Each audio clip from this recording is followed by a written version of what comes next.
ఓం శ్రీ అరుణాచలేశ్వరాయ నమః. గ్రంథం పేరు కపాలమోక్షం. ఒక ఆత్మయోగి ఆత్మకథ.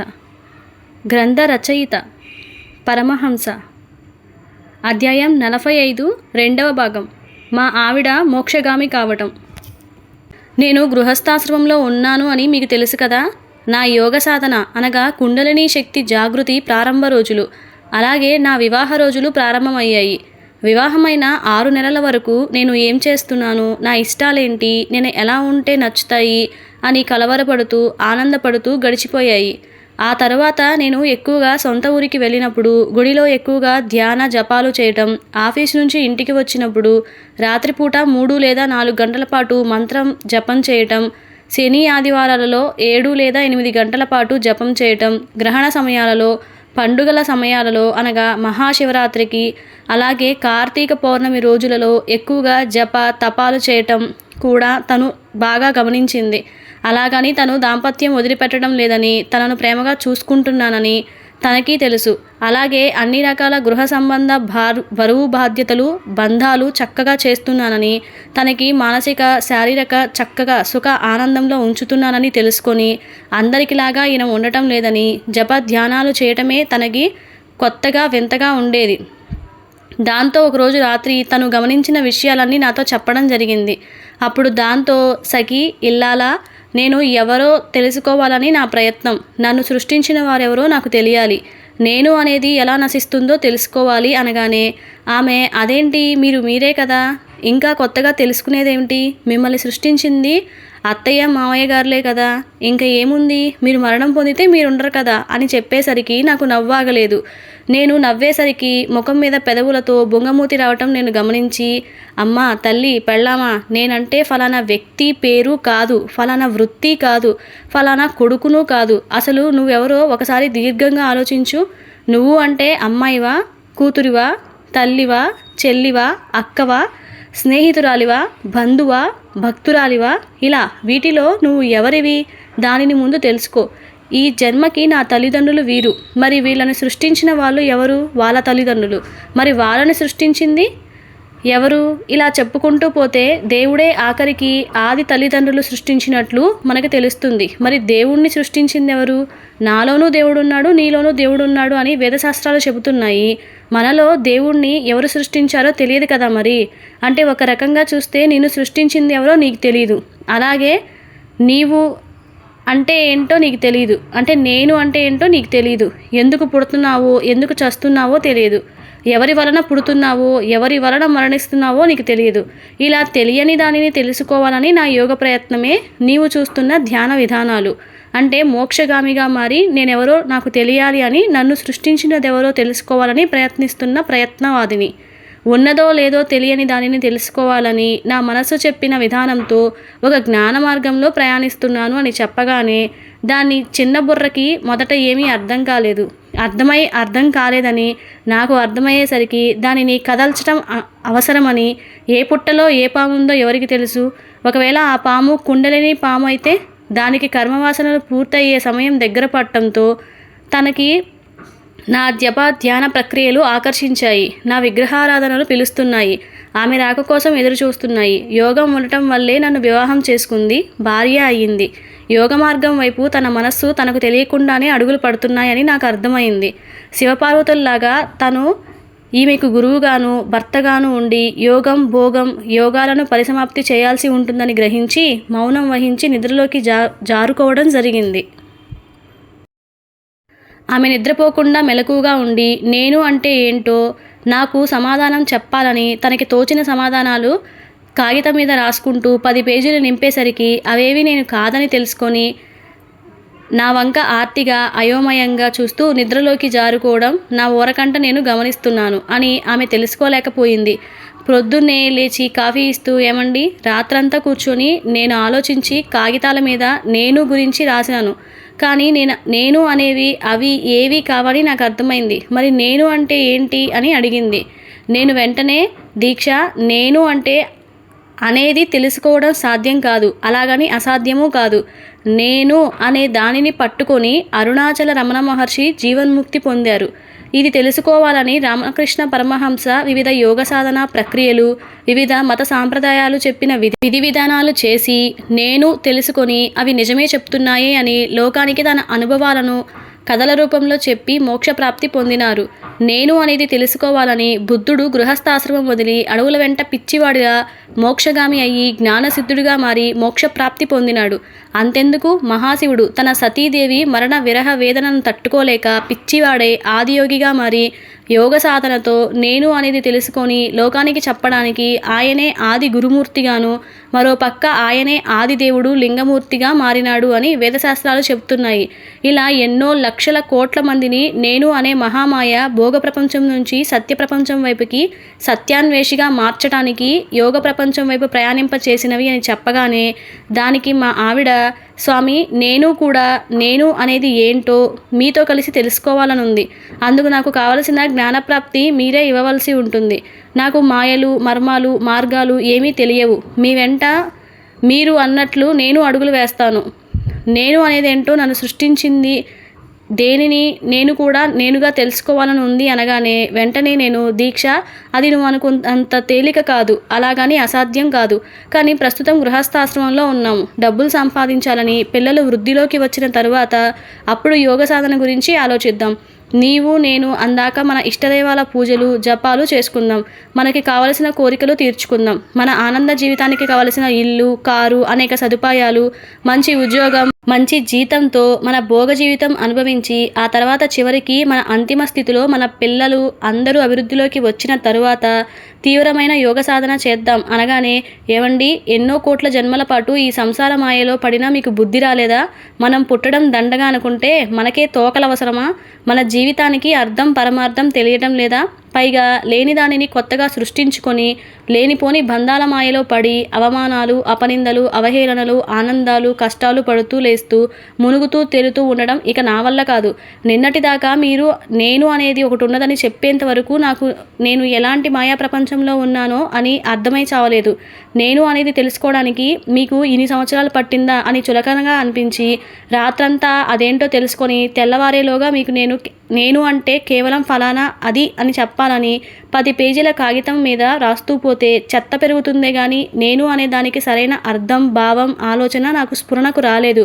ఓరిని, ఒక నేను అనేది తెలుసుకోలేకపోతే ఎందుకు నా బతుకు అనిపించింది. ఒకటండి, నేను అనేది తెలుసుకొని చావాలని రాత్రి నిశ్చయించుకున్నాను. అందరూ వెళ్ళే మార్గాలలో నేను వెళ్ళను. ఇప్పటిదాకా అందరూ కూడా గృహస్థాశ్రమంలోకి వెళ్ళి పిల్లల్ని కని వారికి ముడ్డులు కడిగి వారికి కావలసిన వాటికి పెట్టి భయపెట్టి బుజ్జగించి నానా చంకలు నాకి చదివించి ఉద్యోగాలు ఇప్పించి పెళ్ళిళ్ళ పేరుతో ఉన్నత ఉద్యోగాల పేరుతో విదేశాలకు వెళ్ళి మనకు చింతలు మిగిల్చి చితికి వెళ్ళేదాకా రాకుండా ఉండడం మనకు అవసరమా? అన్నప్రాసాలు, అంత్యక్రియలు వాళ్ళకి చేయడం అవసరమా? నిజంగా చెప్పండి, ఏం సాధిస్తారు? ఏం లేదుగా. మనమే ఊహా ప్రపంచం ఏర్పరచుకొని ఆనందాలు కష్టాలు పడుతూ లేస్తూ ఎన్నో కోట్ల సంవత్సరాలుగా చేస్తూనే ఉన్నాం. అది తీయని దురదలాగా ఉండి తీరని కోరికగా మిగిలిపోతుంది. కామం ఎన్నటికీ ఆగదు. దానిని మనమే అదుపులో ఉంచుకోవాలి. కామం గుర్రమునకు ఆధీనమై హయగ్రీవ శక్తిని ఇస్తుంది. సంయోగ మందులు అమ్మే పెట్టెల మీద బొమ్మల గుర్తుగా మిగిలిపోతుంది.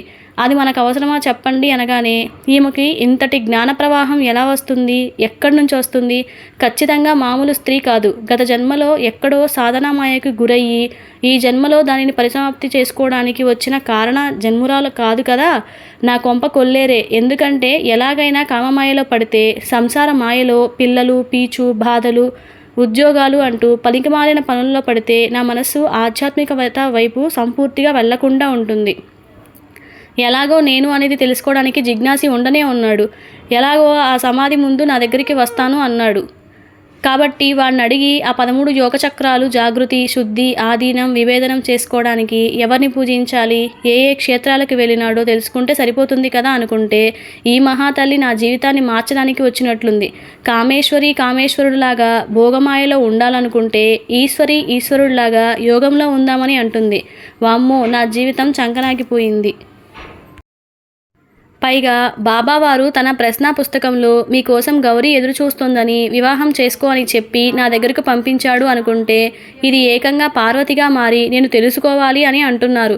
వామ్మో, కామమే లేకపోతే ఎలా? పైగా ఇప్పుడు తెలుసో తెలియకో చక్రాల జాగృతి అంటూ ప్రయోగాలు మొదలుపెట్టాను. అదేదో చక్రమునందు కామమాయ బలీయంగా పెరుగుతుందని యోగశాస్త్రాలు చెప్తున్నాయి.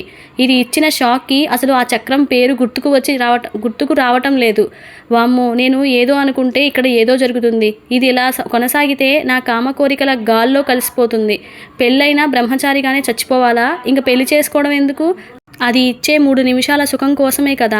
వామ్మో, చాలా కష్టం. ఇప్పటికే నా జీవితం సగం బాత్రూంకి అంకితమైంది. ఇక మిగిలిన జీవితం బాత్రూంకి అంకితం అయితే ఇంక పెళ్ళెందుకు, పెళ్ళామెందుకు అంటూ దానివైపు దీనంగా చూస్తూ, అవును దీక్ష, చిలక పలుకులు బాగానే చెప్పేవు. కామిగాని వాడు మోక్షగామి కాదు అన్నారు కదా.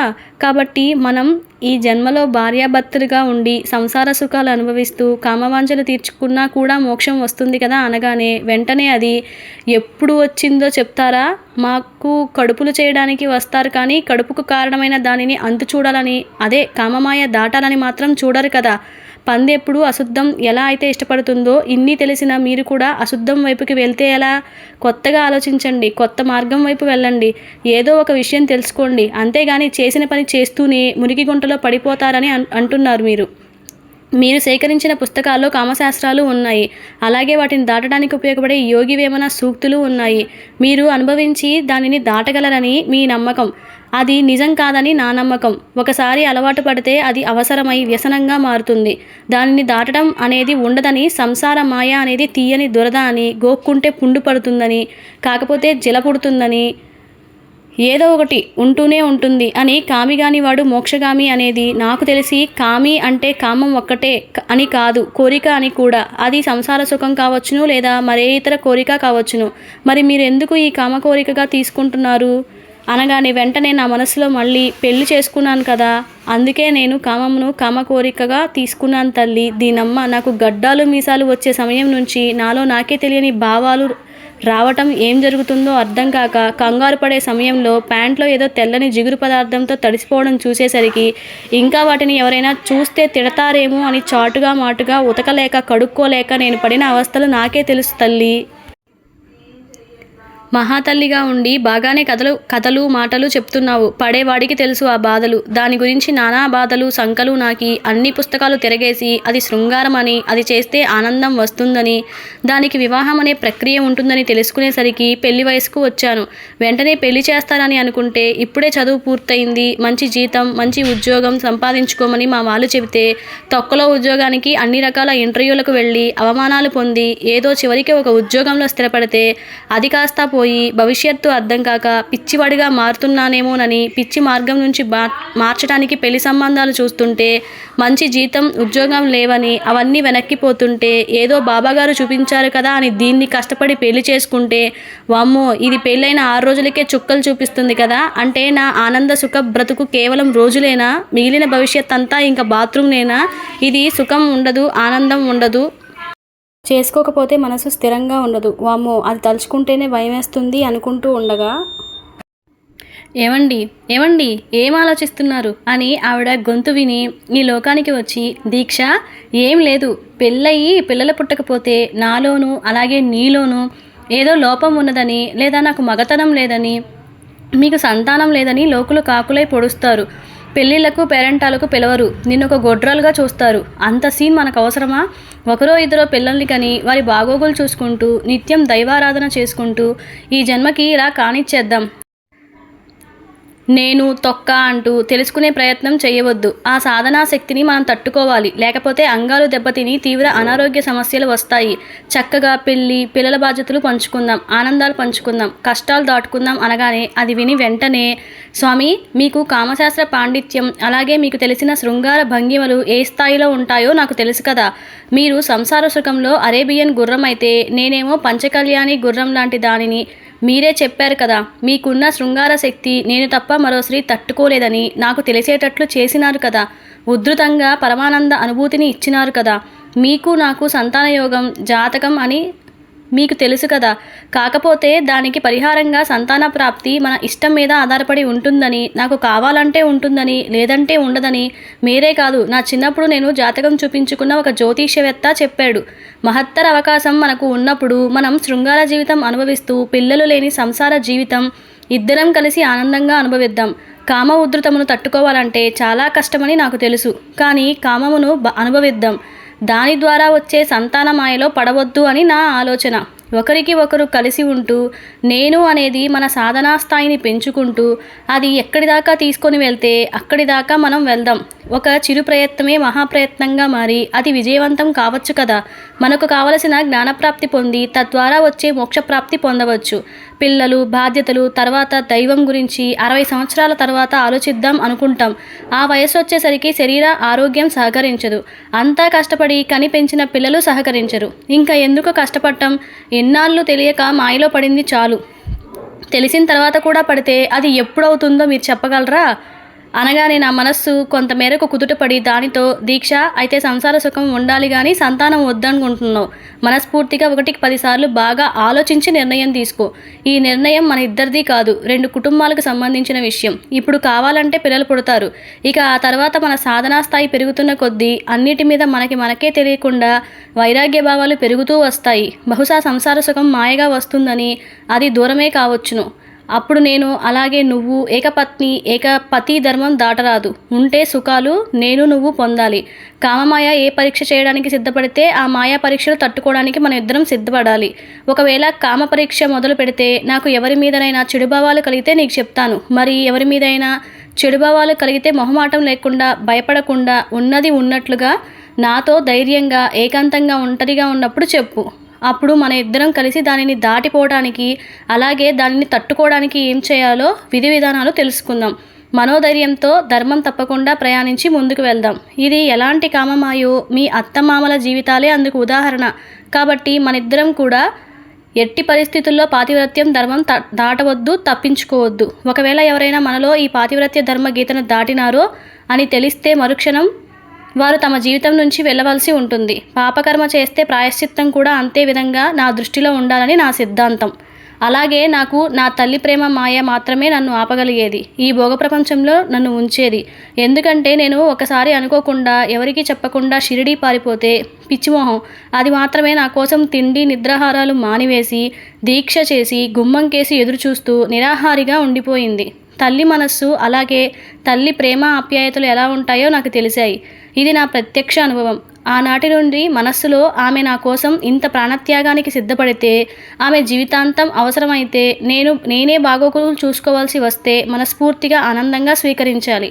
ఎలాంటి ఇతర మోహ వ్యామోహంలో పడి దానిని నా నుండి దూరం చేసుకోకూడదని, అది నా నుండి వేరైతే ఒక మృత్యుదేవత వేరు చేయాలని సంకల్పించాను. మా అయ్య అయితే నా కోసం ప్రయత్నాలు చేస్తే దొరికితే మంచిదే, దొరక్కపోతే 4 రోజులు బాధపడి ఈ జన్మకి ఇంతే అని నేను వచ్చేదాకా ఎదురు చూడకుండా తన భోగ ప్రపంచంలో క్షణిక ఆనందాలకు వ్యామోహం చెందేసరికి అన్ని బంధాల మీద వైరాగ్యం చెందినా కూడా ఈ పెళ్ళి కూడా మా అమ్మ అలాగే నాకు ఇష్టమైన బాబాగారు చెప్పినారు కాబట్టి చేసుకున్న ఇప్పటికీ నాకు అర్థమైంది.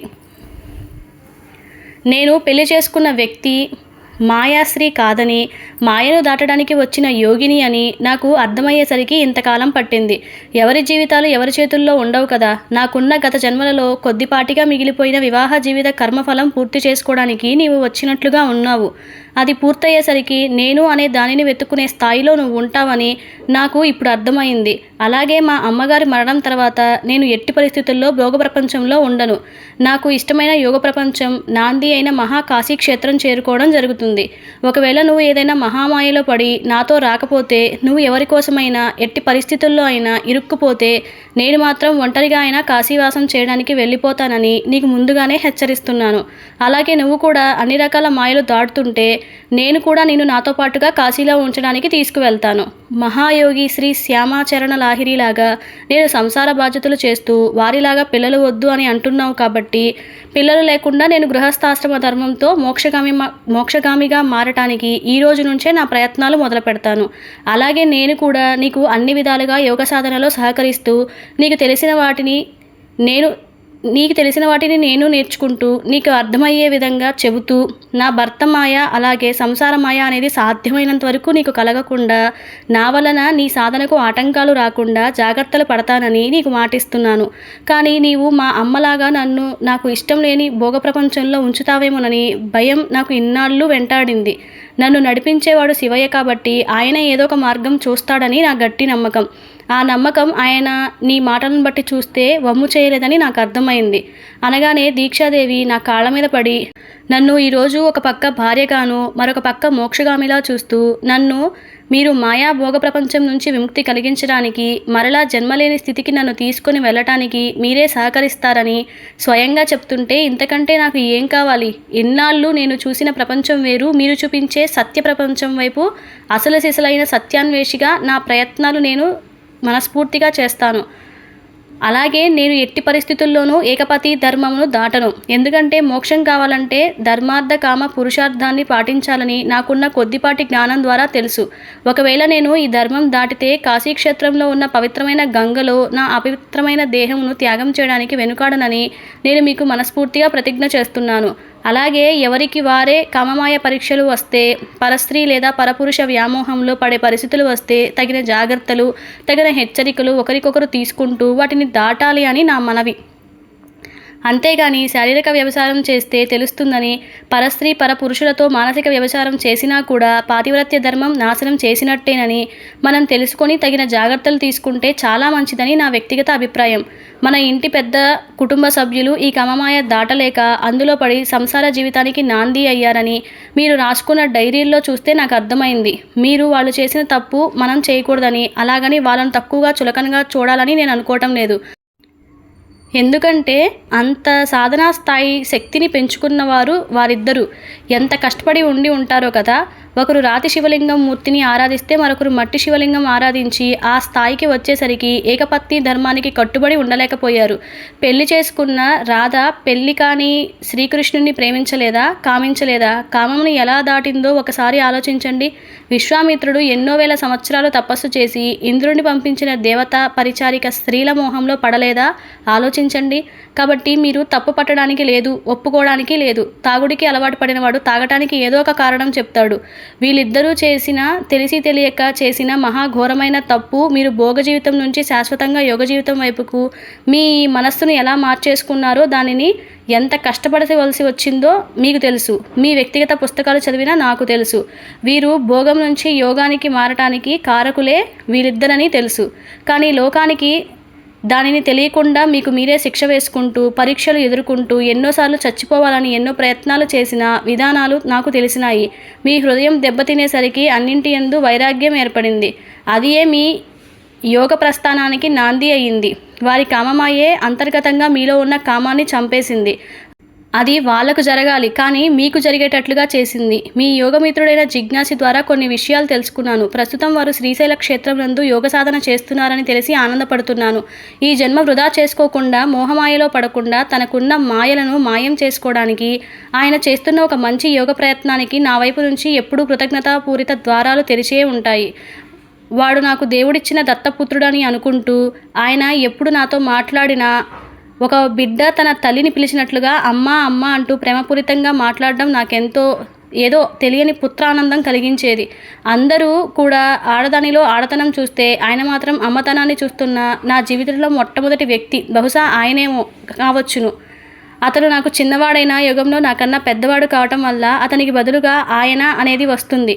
అలా నన్ను కూడా మీ యొక్క మిత్రుణ్ణి ఎలాగైతే యోగం వైపుకి మీ వలన ప్రయాణింపచేశారో అలా నన్ను కూడా యోగంలోకి తీసుకువెళ్ళండి.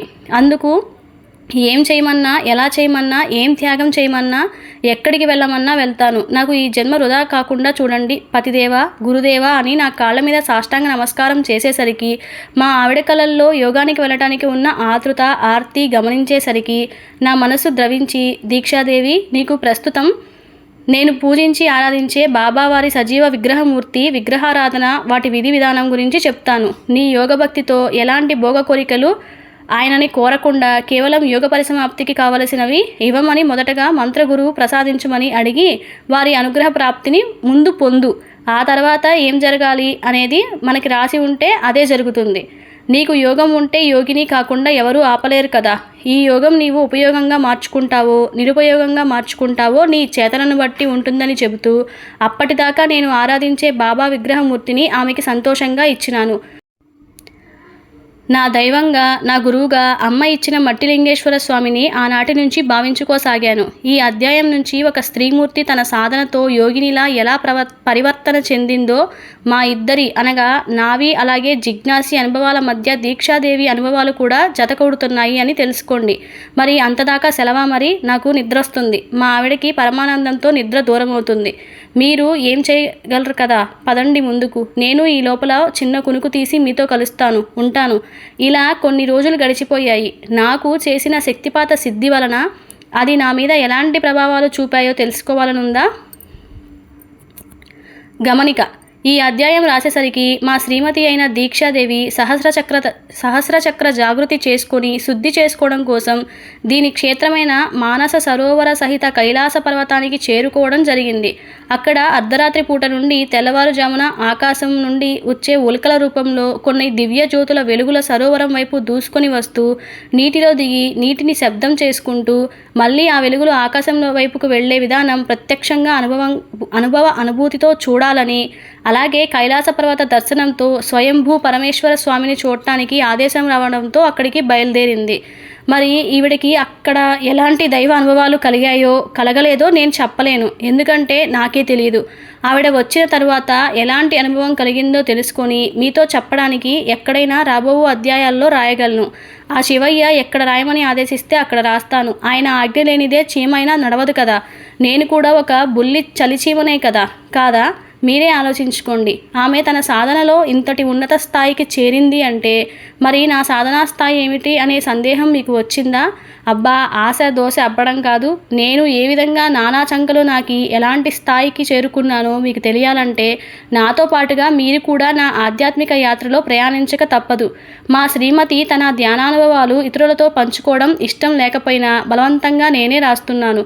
ఎందుకంటే అసలు యోగ సాధనకి స్త్రీమూర్తులు అసలు పనికిరారని, వాళ్ళు తమ యోగమాయను దాటలేరని చాలామంది యోగ ప్రబుద్ధులు అనుకుంటున్న సమయంలో మా ఆవిడను తన ఇష్టకోరిక మేర యోగం వైపు మళ్లించి అనతి కాలంలో ఉన్నత స్థితి వైపు ప్రయాణింపచేసి ఈ లోకంలో దేనికి కూడా స్త్రీమూర్తులకు పురుషులకు ఎలాంటి భేదం ఉండదని తెలియజేయాలని నా విశ్వప్రయత్నం.